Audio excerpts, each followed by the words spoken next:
in that moment, you know, teams gonna be hype about it. Teams gonna talk trash, but it turned into a taunt, you know, to me when they started tapping the wrist and waving way after the fact. And then I was asked about it. So when I was asked about it, I was like, shots being fired in my direction, I'm gonna fire back facts. They know what I do. He saw it firsthand when I was a second-year player when he was in Houston. So I'm sure he has a great memory of that. Paul George just got sent home by me last year in the playoffs. So they know that the reason they reacting like that is because of what they expect from me, which is a sign of respect.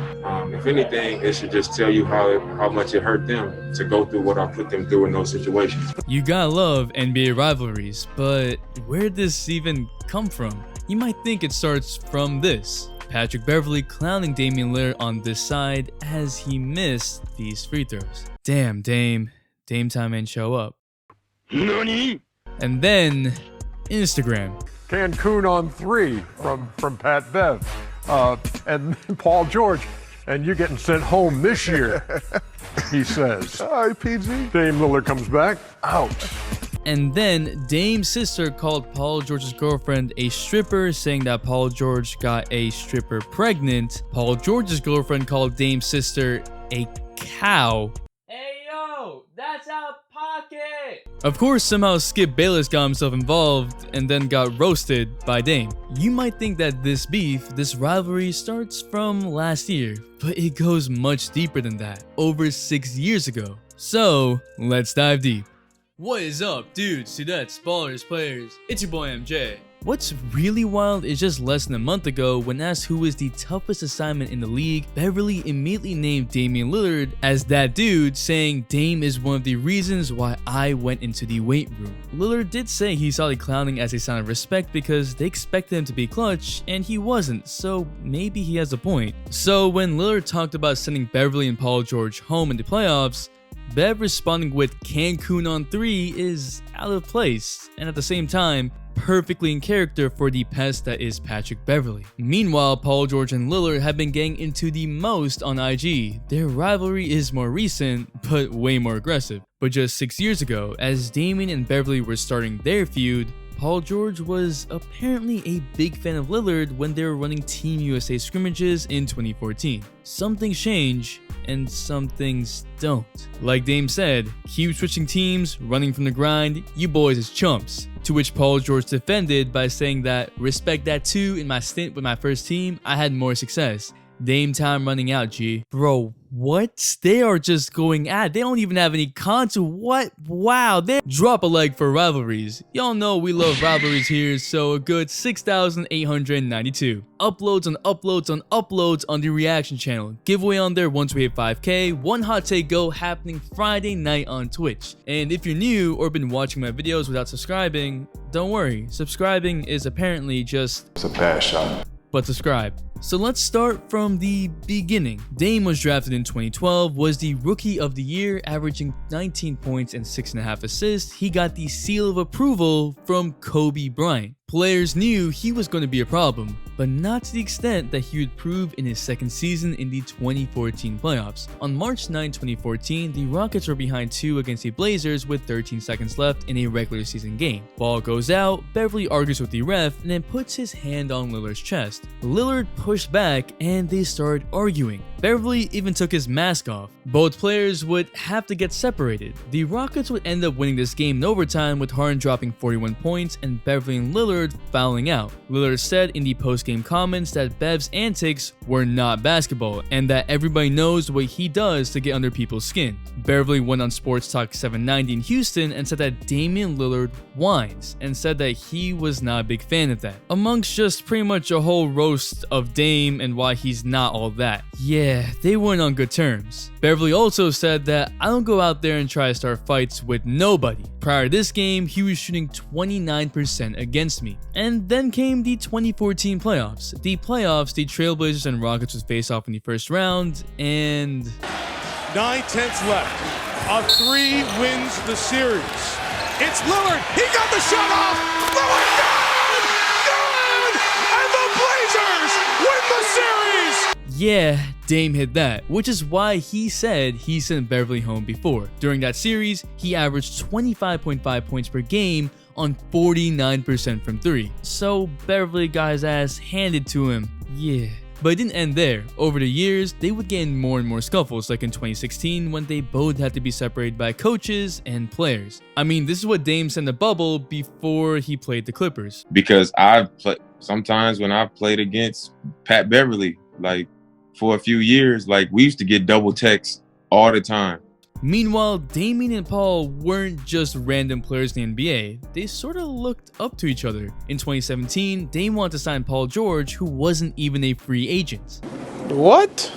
In 2019, Dame said Paul George is on a different level, that dude is MVP. This is almost sounding like a bromance, a pairing that never happened. But then, fast forward to the 2019 NBA playoffs, a playoffs that was headlined by a very different rivalry, Russell Westbrook versus Damian Lillard. Looking at Paul George during that series, he really didn't say anything before Game 5. There was that infamous Game 3 in which the whole Thunder squad clowned the Trailblazers.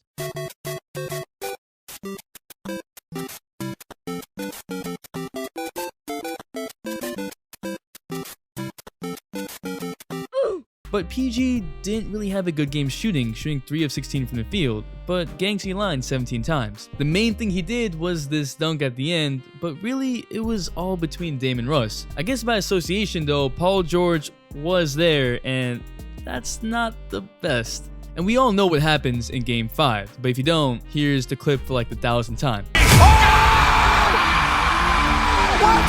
Blazers win the series, a walk-off three from Lillard. Damian Lillard. After the game, Paul George calls it a bad shot, despite Lillard doing that the whole series and that game in itself. Of course, Lillard says, no, that's not a bad shot, and it seems like there might be a little bit of something, but really wasn't developed at the time. It wasn't a bad shot, PG.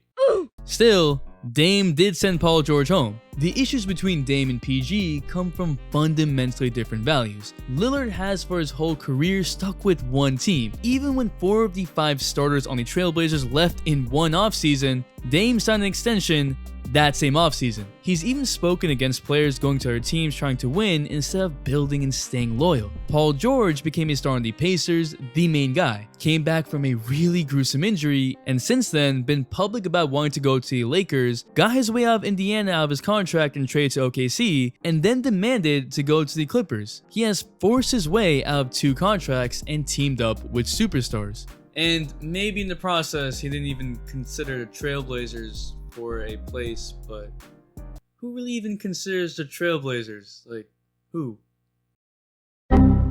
Which is why Dame said, keep switching teams, running from the grind, you boys is chumps. Paul George is defending that by saying, well, yeah, I did switch teams, but respect that too, in my first stint with my first team, I had more success. Dame time running out, G. Again, what? Paul George made the Eastern Conference Finals twice. Dame's made it once to the Western Conference Finals, but then again, the West has been more difficult. Actually, these are PG's numbers on the Pacers in the playoffs when he became a somewhat star, and Dame's numbers so far since he's been balling since the first round of the playoffs, and there isn't much difference, which is what Twitter is trying to push. But you have to be watching the games. Where Paul George might have similar stats, besides those series in the Heat, which he played like a normal star, he hasn't shown up in the playoffs, like the series against the Jazz, in which he had 5 points in Game 6. And then in the Trailblazers series, that was Dame time. Paul George hasn't really had those stamp moments in the playoffs in the clutch, and that pales in comparison to Dame. Even if Dame hasn't been amazing all the time, he has shown up in the important moments and been the cause of the Blazers' success without laying them down. And then adds the fact that the Trailblazers are almost always counted out, and so any victories in the past few years were as underdogs, and the lore of Dame intensifies. They're both players who have had success on the biggest stage, just at different times in their careers, but one hasn't let his team down. One has hit multiple game winners, the other has had multiple game winners in his face. It's a joke! Well, sorta. Now this whole Paul George girlfriend, Dame sister beef is there, but Dame and PG are sort of keeping quiet about it, and I'm not sure what's going behind closed doors, so I'm not gonna dive deep into that. But what was said afterwards was this. A message in which Paul George is sort of excusing his performances with injuries, which there definitely is some truth to that. He did have shoulder injuries, he came back from a gruesome injury, he's had shoulder surgery, but more importantly than that, it's clear that this is personal and hit a nerve, enough to force this post as in a way that Paul George is defending himself. And so now, these two, Beverley and Paul George, are on the same team and have their own individual problems with Damian Lillard. It's Lillard versus the whole world out here. Alright, not exactly, but these rivalries are not linked. There are two different beefs that are now getting combined in this media frenzy. I wish we could see Damian Lillard and Paul George face off again in the playoffs. I really want to see Patrick Beverley and Damian face off in the playoffs. But we're just gonna have to settle for the next time they face off, whenever that is. All I know is that they have some unfinished business and an NBA rivalry. But what do you think? Who's better, Dame or Paul George? Could Patrick Beverley clamp up Dame? I don't know anyone who can. Maybe Drew Holiday? Drop a like for bad shots cause there are a lot. Reaction channel going crazy, giveaway at 5K, one hot take go on Twitch Friday night. We also be streaming on Twitch here and there, so come on in. And if you're still here, you a real one, so comment home so I know. The Instagram shout out of the day goes to Anzan, and the all-day notification watch shout out goes to the Red Wolf. Thanks for the all-day support. Make sure to bell for all notifications, and if you're not a sub, hit that subscribe button, join the all-day community for more fire content, all-day support. It's your boy MJ. We out, and we vibing. Okay, just hop in my spaceship now. Okay, just hop in my spaceship. Okay, just hop in my spaceship now.